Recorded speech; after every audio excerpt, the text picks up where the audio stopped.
Hello friends, welcome back to Play Thumb Club. So finally இப்போ நம்ம Spiderman brand new டேவை release பண்ணிட்டாங்க. And இந்த மூவிக்காக எவ்வளோ நாளாக வெயிட் பண்ணியிருந்தேன். எனக்கு கடைசியில் நம்ம நோ வே ஹோமில் எல்லாரும் இப்போ வந்து நம்ம பீட்டர் பார்க்க தான் ஸ்பைடர்மேனு சொல்லிட்டு மறந்துடுவாங்க. அந்த ஸ்பெல்லு போட்டோன்னே இனிமேல் எப்படி நீ சர்வைவ் பண்ண போகிற. ஸோ அந்த ஒரு க்யூரியாசிட்டி அண்ட் நெக்ஸ்ட் என்ன நடக்க போகுது நம்ம ஸ்பைடியோட லைஃப்பில் அது தெரிஞ்சிக்க தான் ரொம்ப நாளாக வெயிட் பண்ணியிருந்தேன். ஃபைனலி இப்போது ரிலீஸ் பண்ணிட்டாங்க. அண்ட் அதுக்கேற்ற மாதிரி என்டையர் படம் நம்ம ஸ்பைடி பயங்கரமாக கஷ்டப்பட்டுட்டு இருக்காருயா. ஒரு பக்கம் அடி வாங்குறாரு, இன்னொரு பக்கம் அவர் உள்ளே இருக்க மியூட்டன்ட்டு வெளியே வந்துட்டுருக்கு, அது அவரால் கண்ட்ரோல் பண்ண முடியல. நெக்ஸ்ட்டு லவ் லைஃப் அவருக்கு என்ன நடந்தது உங்களுக்கே தெரியும். அவங்க எல்லாம் எம்ஜே அவங்க ஃப்ரெண்டு நேட் எல்லாத்தையும் எல்லாருமே அவங்கள மறந்துட்டாங்களா. ஸோ இவர் நினச்சவர் திருப்பி அவங்கள போய் அப்ரோச்சோ பண்ண முடியல. ஏன்னா அவங்கள பாதுகாக்கணும். இன்கேஸ் அவர் சீக்ரெட் ஆகிடும் எல்லாம் தெரிஞ்சிச்சுன்னா வில்லன்ஸ் வந்து இதை யூஸ் பண்ணிப்பாங்களா. ஸோ அந்த ஒரு இது தாட் அவர் உள்ளே இருக்குது. ஆண்ட்மேவும் உள்ளே இறந்துட்டாங்க. அண்ட் இவருக்கு ரெஸ்பான்சிபிலிட்டி இன்க்ரீஸ் மேலே இன்க்ரீஸ் ஆகிட்டே போகுது. ஏன்னா நியூயார்க் சிட்டியில் புதுசான வில்லன்ஸுக்கு என்னென்னமோ வந்துகிட்டே இருக்காங்க. அண்ட் சோலோ ஆளாக எவ்வளோ தான் அவர் சமாளிக்கிறாரு.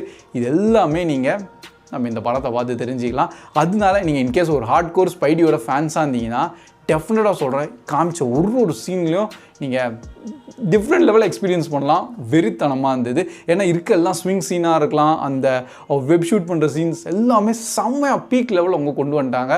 அது சில இடத்துல ஸ்லோமோ வச்சு காமிக்கும் போதும் செம்மையாக இருக்கும், சில இடத்துல செம்ம ஃபாஸ்ட் ஃபேஸிங்காகவும் இருக்கும்.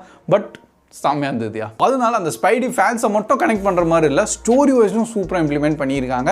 எனக்கு ஒரே ஒரு ட்ராபேக் என்னென்னா, நான் டேர் டெவில் வருவார் நான் எதிர்பார்த்துருந்தேன். ஸோ அது என் தப்பு தான். பட் ஸ்டோரி வைஸில் டேர் டெவில் மாதிரி எந்த ஒரு செக்மெண்ட்டும் அவங்க வைக்கலை. ஸோ இன்கேஸ் நீங்களும் டேர் டெவில் வருவாருன்னு நினச்சிட்டு இருக்கீங்கன்னா வரமாட்டாரியா அவர். ஆனால் மிச்ச சீன்ஸ் அவங்க என்னென்னலாம் சொன்னாங்களோ சூப்பராக இருந்தது. அங்கே நம்ம சேடி சிங் வந்து அந்த கேரக்டரை ரிவீல் பண்ணுவாங்க, அதுவும் தரமாக இருந்தது. ஸோ இனிமேல் ஓகே நிறைய விஷயங்களை சொன்னால் நான் ஸ்பாயிலர் ஆயிரும். பட் இனிமேல் அவங்க எப்படி அதை கொண்டு போக போகிறாங்கன்னு பார்த்துடலாம். ஆனால் அவங்களோட பவர்ஸ் அல்டிமேட். நெக்ஸ்ட்டு நம்ம பனிஷர் தான் படத்தில் இன்னும் கொஞ்சம் ஹைலைட்டடாக இருந்தார். புரியுது, சில இடத்துல பார்க்கும்போது இணையாக பண்ணுற நீயா, பட் அவர் அதான் அந்த கேரக்டர் அப்படி தான் அவர் இருப்பார். அண்டு அவர் ஃபன் டோன்லேயும் ஒரு பக்கம் இருக்கார், ஸ்பைடியோட பெஸ்ட் ஃப்ரெண்டாகவும் மாறிட்டார். அண்டு நிறைய விஷயங்கள் அப்படியே கொஞ்சம் போயிட்டே இருக்கும். நெக்ஸ்ட் நம்ம ஹல்கோட ஒரு செக்மெண்ட் வரும். ஆனால் ஒரே ஒரு விஷயம் மட்டும் சொல்லிக்கிறேன், அது ஒரு சின்ன செக்மெண்ட் தான், ஆனால் தரமாக இருந்தது. புரியுது, ஹல்கை வந்து அவங்க நல்லபடியாக செம்மையாக வைல்டாக வந்து இந்த வாட்டி காமிச்சிருந்தாங்க. அந்த ஒரு சினாரியோ மட்டும் சூப்பராக இருக்கும்.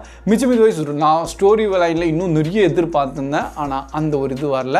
பட் ஒரே ஒரு சின்ன ஒரு ஃப்ரேம் மட்டும் ஒன்று கிரியேட் ஆகும். நம்ம ஸ்பைடி, பனிஷர் அண்ட் ஹல்க்குன்னு சொல்லிட்டு அந்த ஒரு ஃப்ரேமே வர்த் வாட்சிங்காக இருந்திருக்கு.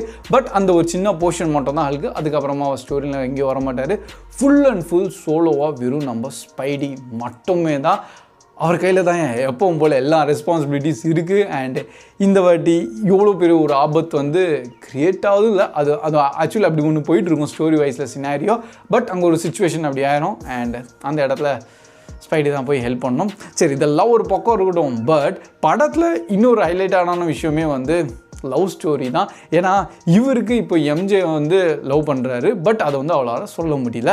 அது முன்னாடி பாடலெல்லாம் நல்லபடியாக தானே இருந்தாங்க. ஏன் இப்போ சொன்னால் என்ன பிரச்சனை ஆகிற போதுன்னு நீங்கள் நினைக்கலாம். பட் அங்கே சினாரியோவே அப்படி தான். ஏன்னா இவர் வந்து அவரோட ஐடென்டிட்டி வந்து மறைச்சு வைக்கணும்னு ட்ரை பண்ணுறாரு. ஏன்னா யாருக்கெல்லாம் வந்து இவருக்கு பற்றி தெரிஞ்சிருக்கோ, இவருக்கு கிட்ட இருக்கவங்க எல்லாமே இறந்துடுறாங்க. ஸோ ஆண்ட்மே அந்த மாதிரிலாம். ஸோ அதனால் இவருக்கு அந்த ஒரு பயம் இருக்குது. ஸோ நம்ம ஐடென்டிட்டி தெரிஞ்சிச்சுன்னா அவங்களுக்கு அந்த பிரச்சனை வரக்கூடாதுன்னு சொல்லி ஸோ அவர் டிஸ்டன்ஸாக இருக்கார். அதனால அதுக்குன்னு ஃப்ரெண்ட்ஸ் கூட இல்லையா, ஏன்னா அவர் இருந்த ஃப்ரெண்ட்ஸ் அவங்க தான். ஸோ அந்த ஒரு போர்ஷன் வரும்போது கண்டிப்பாக சொல்ல, இது முன்னாடி இந்த பாட்டில் நீங்கள் 3 பாட்டுமே பார்த்துருந்தீங்கன்னா அந்த பாண்டெல்லாம் செம்மையாக இருக்கும்ல. ஸோ அது வந்து உங்களுக்கு அப்படியே கனெக்ட் ஆகிரும்.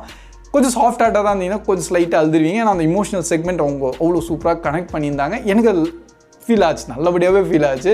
அதனால அந்த ஒரு போர்ஷன் படத்தில் செம்மையாக இருந்தது. ஸோ ஆஸ் எ ஒரு ஒரு லவ் மூவியை கூட நம்ம இதை கன்சிடர் பண்ணலாம். ஏன்னா லவ் ஸ்டோரி போர்ஷன் நல்லபடியாகவே உள்ள ஆட் பண்ணியிருந்தாங்க.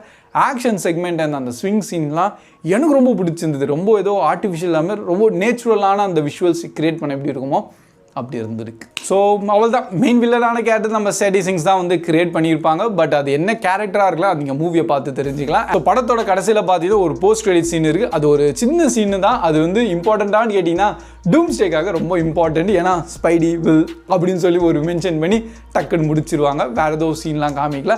பட் அது ரொம்ப இம்பார்ட்டண்ட்டானது. ஸோ இதனால நிறைய பேருக்கு டவுட் இருந்தது, எங்கே ப்ரோ நம்ம ஸ்பைடியே காணோம் டூம்ஸ்டே ட்ரெய்லர்லன்னு சொல்லி கொஷின் மார்க் கூட கேட்டிருந்தீங்களே. வில் ரிட்டர்ன் யா அதை தான் அவங்க சொல்ல வந்திருக்காங்க. பை த வே இன்கேஸ் இந்த மூவி இன்னும் நீங்கள் பார்க்கலாம் இருக்கீங்கன்னா டெஃபினட்டாக ஹைலி ரெக்கமெண்டட். ஸ்பைடி ஃபேன்ஸ்லாம் நான் சொல்லவே வேண்டாம், ஆட்டோமேட்டிக்காக நீங்கள் டிக்கெட் புக் பண்ணி போயிடுவீங்க. ஆனால் இந்த மூவி பார்க்குறதுக்கு முன்னாடி இந்த மூவிஸ் எல்லாம் பார்த்துருணும்னு சொல்லிட்டு ஒரு பெரிய செக்மெண்ட் இருந்தது பார்த்தீங்களா, அதெல்லாம் ஒன்றும் கிடையாது. ஸோ நீங்கள் பனிஷர் உங்களுக்கு தெரிஞ்சிருந்தால் போதும், அவ்வளோதான். பனிஷர் மட்டும்தான் வேணும். ஹல்க்கு நம்ம நார்மலாக எல்லா மூவிஸில் பார்த்துட்டு இருக்கோம். ஸோ ஹல்க்கு பற்றி நம்மளுக்கு ஜென்ரலாகவே தெரியும். ஸ்பைடர்மேன் இதுக்கு முன்னாடி வந்தது லைக் நம்ம homecoming, far from home, no way home, இந்த மூணுமே நீங்கள் பார்த்துருந்தீங்கன்னா அவ்வளோதான். இந்த ஸ்பைடர்மேன் மூவிஸு நம்ம பனிஷர் பற்றி உங்களுக்கு தெரிஞ்சுதான் இன்னும் பெட்ரு. ஜென்ரலாக நம்ம பனிஷர் சீசன் 1 and 2 பார்த்துருந்தா ஓகே, அண்ட் கடைசியில் வந்து அந்த ஒரு ஸ்பெஷலான ஒரு எபிசோட் இல்லை அது பார்த்தாலும் ஓகே. நான் டேர்டெவில் உள்ளே வருவாருன்னு நினச்சிருந்தேன், அதனால தான் டேர்டெவில் பாருங்கள் இம்பார்ட்டன்ட் சொல்லியிருந்தேன். பட் உள்ள டேர்டெவிலும் வரல, டிஃபெண்டரும் காணும். ஸோ அதனால் அந்த செக்மெண்ட்லாம் ரொம்ப இம்பார்ட்டன்ட்லாம் கிடையாது. மிச்சம் இதர்வைஸ் தண்டர்போல்ட்ஸ் பார்த்துருந்தா ஓகே, ஏன்னா அது ஒரு ஸ்லைட்டான ஒரு கனெக்ஷன் உள்ளே ஆட் பண்ணியிருப்பாங்க. ஏன்னா அவங்க தான் இனிமேல் அவெஞ்சர்ஸில். ஸோ அவெஞ்சர்ஸ் பெரிய லெவலானவருக்கு தான் பார்ப்பாங்க, சின்ன சின்ன வேலை பார்க்க மாட்டாங்கன்னு சொல்கிற மாதிரியான ஒரு சின்ன சீனு. அண்ட் அப்படியே வந்து என்டையர் ஃபுல்லாக பார்த்துடலாம், அவள் தான். வேறு எதுவும் நீங்கள் பார்க்கணுன்னு அவசியமே கிடையாது. லைக் நான் ஜென்ரலாக சொல்கிறேன், நீங்கள் நார்மல் ஆடியன்ஸாக ஃப்ரெஷ்ஷாக போய் இந்த படத்தை பார்த்தா கூட உங்களுக்கு ஈஸியாக புரிஞ்சிடும், கனெக்ட் ஆகிரும். என்ன இவங்களுக்கும் எம்ஜேக்கும் ஒரு பழைய ரிலேஷன் இருந்ததில்ல, அவங்க ஃப்ரெண்ட்ஷிப்பான பாண்டிங் நெட்டோடலாம். ஸோ அந்த செக்மெண்ட் மட்டும்தான் வந்து அவங்க கொஞ்சம் கனெக்ட் ஆகாமல் இருப்பாங்க. மிச்சம் இது எல்லாம் கொஞ்சம் ஈஸியாக கனெக்ட் ஆகிடுவாங்க. எனக்கு இன்னும் புரியல, நம்ம ஸ்பைடி பனிஷரை எங்கே ஹெல்ப் பண்ணார், அந்த போர்ஷனை மட்டும் காமிச்சாங்கன்னா இன்னும் சூப்பராக இருக்கும். By the way that's always இதான் நம்ம ஷார்ட் அண்ட் ஸ்வீட்டான ரிவ்யூ வீடியோ பிடிச்சிருந்தா மறக்காம லைக் பண்ணியிருக்கேன். அண்ட் இன்கேஸ் நீங்களும் மூவியை பார்த்துறீங்க, உங்களோட தாட்ஸ் எப்படின்னு இருக்கு கண்டிப்பாக கமெண்ட் செக்ஷன் ஷேர் பண்ணுங்கள். நான் எக்ஸ்பெக்ட் பண்ணது கொஞ்சம் டேர்டெவில் அண்ட் வேறு ஏதாச்சும் கொஞ்சம் சர்ப்ரைசிங்கான எலிமெண்ட்ஸ் வரலாம்னு சொல்லிட்டு, பட் அதெல்லாம் அவங்க கொண்டு வரல. பட் ஓகே, அது ஓகே, அது நான் தப்பு, நான் எக்ஸ்பெக்ட் பண்ணது. ஆனால் அவங்க மூவி வைஸில் என்ன க்ரியேட் பண்ணியிருக்காங்களோ தரமாக தான் பண்ணியிருக்காங்க. அதில் எந்த லைக் கொஞ்சம் கூட மூவியில் ஸ்லோ டவுன் ஆன்ற மாதிரி செக்மெண்ட்டே வரல. நல்லாவே எங்கேஜிங், ஃபாஸ்ட் பேசிங் அண்டு பயங்கரமான ஃபைட் ஆக்ஷன் விஷுவலாக போச்சு, அதுதான் சொல்ல வரேன். So that's all guys, keep வாட்சிங், keep supporting Play Thumbs Up. See you in next video. Bye guys.